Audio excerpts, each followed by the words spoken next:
সেই স্বাদ সেই স্বাদ। তা আজকে কি বানাবো জানেন? তো চলেন আমার সাথে দেখতে পারবেন। আমি এখানে 500 গ্রাম আম নিয়ে নিলাম।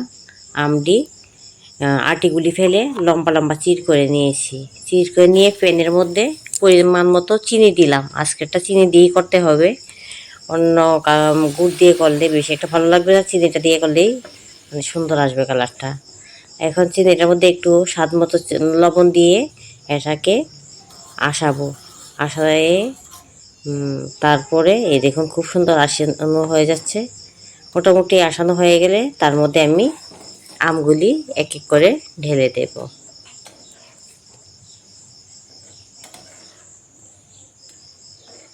দেখেছেন বন্ধুরা, আমি কিন্তু আমগুলি তার মধ্যে দিয়ে দিয়েছি। একটা আম কিন্তু পাকা পড়ে গেছে। এটা বেশি কাঁচা আম দিয়ে করলেই রেসিপিটা খুব সুন্দর হয়। তো লো ফ্লেম করে এটাকে সুন্দর করে একটু ভাপিয়ে নেব।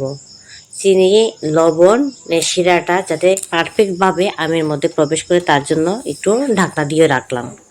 ঢাকনা সরানোর পর দেখেন খুব সুন্দর হয়ে যাচ্ছে। এগুলি নরম হয়ে গেছে। বেশি নরম হয়ে গেলে কিন্তু ভেঙে যাবে। আলতো হাতে এটা করতে হবে আর খুব সাবধানে নাড়াতে হবে। তারপর এটার মধ্যে দিয়ে দেব রেড চিলি। কিন্তু সামান্য উপকরণ দিয়ে রেসিপিটা এত টেস্টি হয় কি বলবো, যারা খেয়েছেন তারাই বলবেন, আর যারা খাননি একবার এই রেসিপিটা অবশ্যই ট্রাই করবেন। শুধু চিনি নুন আর রেড চিলি দিয়ে রেসিপিটা, আর কিছু ইউজ করতে হয় না। আর কালারটা দেখেছেন কি সুন্দর হয়েছে, আর চিলি দিয়াতে আরও সুন্দর এটা কালার হয়েছে। আর এই দেখুন রেডি হয়ে গেল পারফেক্টভাবে। দেখেন কি ভালো লাগছে, আমার কাছে তো কালারটা দুর্দান্ত লাগছে। আর আমার জিভেতে জল এসে পড়েছে, কীভাবে বয়ে যে দেবো। এখন হয়ে গেল আর এখন নামিয়ে ফেলছি। দেখেন কি সুন্দরভাবে পড়ছে, চিনি শিরাগুলো মধুর মতো লাগছে, যেমন মধু পড়ছে। দেখেছেন কালারটা কি সুন্দর পারফেক্ট। কার কার জিভে জল এসেছে কেউ কমেন্ট করে অবশ্যই বলবেন।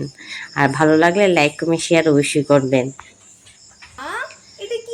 আমের কিন্তু অনেকগুলি রেসিপি আমার কাছে আছে, সবগুলি আমি এক এক করে আপনাদের কাছে পরিবেশন করব। তো ধৈর্য সহকারে সবাই কিন্তু আমার ভিডিওটা দেখবেন, লাইক কমেন্ট শেয়ার কিন্তু মাস্ট করতে হবে বন্ধুরা প্লিজ। একটা ভিডিও করতে কিন্তু আমরা খুবই খুবই সময় লাগে, আর আপনারা একটু সময় ধৈর্য সহকারে দেখবেন। আর আমার মেয়ে দেখে এত খুশি হয়েছে, কোনটা খাবে কোনটা না ও মানে ডিসাইড করতে পারছে না। আপনারা ওর ভিডিওটা দেখে বুঝতেই পারছেন এ এক্সাইট হয়ে গেছে। আর ওর কাছেও বলছে নাকি আমার কাছে খুব টেস্টি লাগলো। দেখো আর তো স্কুল থেকে এসে স্নান করলো, করেই আমি যখন আচারের প্লেটটা ওর হাতে দিলাম ও তো খুবই খুবই খুশি হয়ে গেল। ওর আচার খুবই পছন্দ, ওকে সারাদিন আপনারা আচার দিয়ে রাখতে পারবেন, ভাত লাগবে না। তারপর আমিও একটু ট্রাই করে দেখছি, বাহ আমার কাছে খুব দারুণ লাগলো। তো বন্ধুরা একবার আপনারা অবশ্যই ট্রাই করবেন।